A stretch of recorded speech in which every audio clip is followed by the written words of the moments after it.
Ahojte, som Xdiane Revcraft a vítam vás pri ďalšej časti opravovania mojej A4. Dvere už mám tu na takto nachystané. Tieto predné nemajú až takú nejakú závadu. To je iba špina, ale tu je tento pomaranč a toto je trošku také na hovno.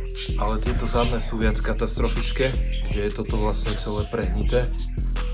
Nie je to až taká tragédia, ale určite to treba ošetriť. Čo teda budem robiť dneska? Tie dvere potrebujem už pripraviť na finálne lakovanie, takže ich budem brúsiť. Potrebujem zdrsniť pôvodnú farbu a ošetriť tie miesta s hrdzou, aby som tam potom vedel dať plnič a nakoniec finálnu farbu. Ešte jedna vec, na ktorú musím prísť, je, že ako sa dáva dole táto lišta.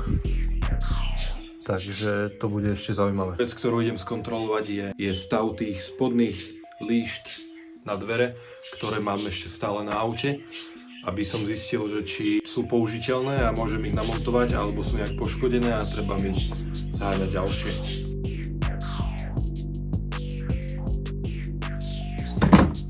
Tak, ešte mám dole, bolo to náročných 3 minúty, poďme si ich ukázať. Zadná lišta, dvere boli poškodené na prednej hrane, ale vyzerá to celkom slušne, vyzerá proste, že sa tomu ani nič nestalo, takže to nejako riešiť nebudem. Predná lišta, táto dostala viac, ale vôbec nie je ani pohozov vyhybaná, ani nič, takže z toho mám radosť. Toto je vlastne predná strana, potom ešte tu na to trošku dostalo zabrať. Toto je tá časť, kde boli ohnuté, vyzerá, že to je úplne v pohode. Tieto dvere sa mi sušia a tieto už mám na svojom stole chirurgickom.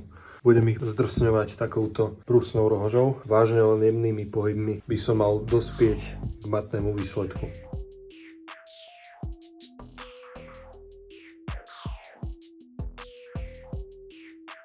Niekedy si to poprášim trošku vodou, nech to trenie není také veľké.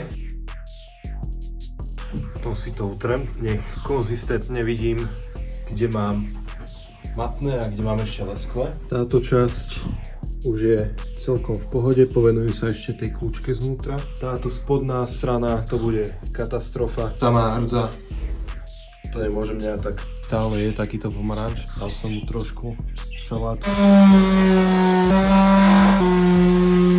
Celkom sa mi s tým darí robiť, je to rýchlejšie než to drať ručne, ale takéto miesta ako je tento roh, alebo napríklad okolo týchto kolíčkov, tak to budú skutočne kritické miesta, pretože sú po celých dverách. Vôbec toho nie som nadšený, jak sa to šúpe a pičí, to je dobrý pol milimetra.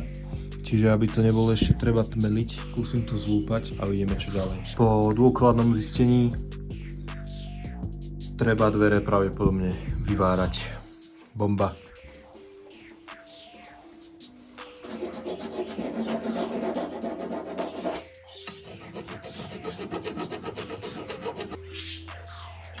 Tu mám zváračku, helmu, flexu, pilníky, všetko možné a tá diera sa mi podarilo spraviť asi len takto. Zrazu zváračka začala, nechcelo sa jej, že? Ty kurva lacná. Takže toto je asi najviac, k čomu som vedel docieliť. Vyhladil som to celkom a ešte to asi zatmelím. Tu na tieto miesta, kde bolo extrémne tej hrdze a ešte tu na sú pomaranče, to vidno. Čo som dostal, som vybrúsil flexov. Hej, a čo nedostanem, tak ešte musím zbrúsiť do železa nejakým papierom. Ale takto inak sú tie dvere už celkom v pohode. Otočil som si už dvere na druhú stranu. Nebudem ich brúsiť vlastne celé, iba tú pohľadovú stranu, čiže niekam potiaľto, lebo tu už príde tapacír. De facto, čo bude pod tapacírom, tak to je jedno. Len nech je to pekné z tej pohľadovej strany. Idem si ešte rýchlo požičať pištol od Jana. Pozdravujem. Ale pekné má to auto.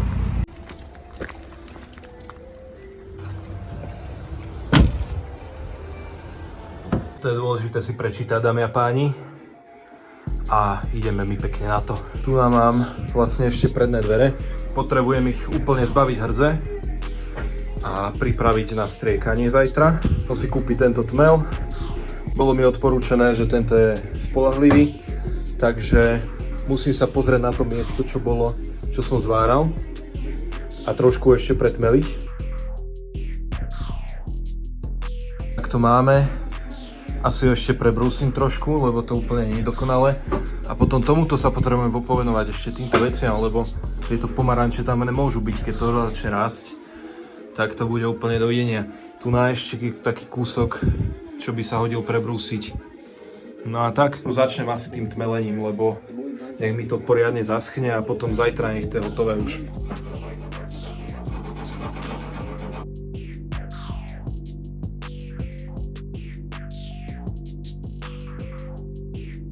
Dobre, takto som to trošku pritmelil. Fakt nebolo treba veľa, iba aby ten zvar nebol taký obnažený, lebo mi dobre nepretiekol, ale myslím si, že na to, čo potrebujem a budem ďalej robiť, to stačí. Idem si to teraz teda trošku odmastniť tým benzínom.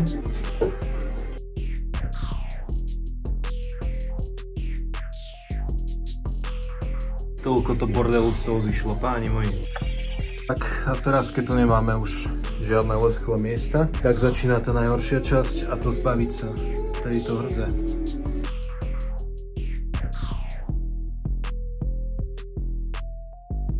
Prešiel som na zadné dvere, o ktorých majiteľ tvrdil, že top stav, takže brutálne dvere úplne, to je top stav, tak to ma preparkuj. Tu som to zbrúsil, tu som to ani nebrúsil poriadne, lebo není čo. Ešte tu som to musel zbrúsiť, lebo sa mi pomaranč tu ešte a pomaranč. Potom bojím sa, že tu sa urobí, lebo tu to je tiež celkom na hovno. A idem sa povenovať trošku teraz tomuto. Boli dokonca ešte v PPF-ku.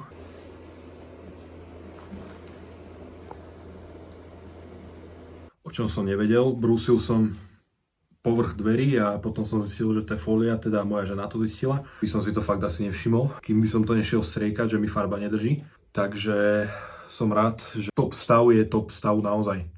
Fixet. Pozdravujem predávajúceho. Už s tým nič neurobím.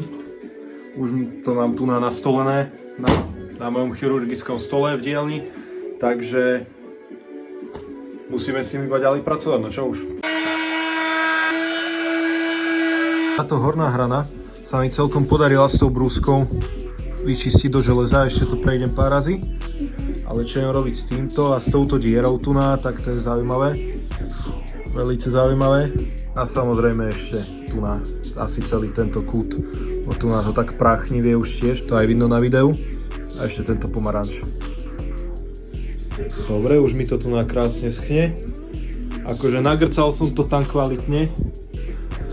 Idem zdrsniť túto plochu, to brúsnou rohožou. Tak, rajdané sú, žiadne lesklé miesta, bomba. Mám nachystaný odhrdzovací roztok, ktorý bude posledným krokom na tieto miesta. Naša sa to buď ponorením, ale toľko nemám, ani takú nádobu, alebo takto štecom, hej.